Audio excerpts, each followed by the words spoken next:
Hi guys, ito yung harap ng bahay namin at nilagyan na namin ng trapal kasi paparating na yung Super Typhoon 1. So sinecured na namin yung mga palay na inipon namin dyan kasi hindi pa namin maibenta dahil ang baba pa ng presyo ng palay. So ayan, doble-doble ang trapal niyan, meron sa loob, meron din sa labas. So sana safe tayong lahat sa paparating na Super Typhoon 1. So ang area namin ay dito sa Norte, Ilocos Sur.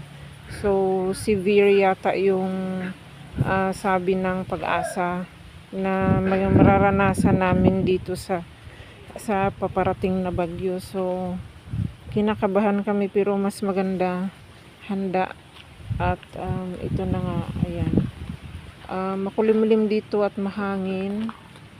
So sana Lord ay ingatan tayong lahat ng Panginoon na walang casualties at safe tayo hanggang sa makalabas ang bagyong uwan.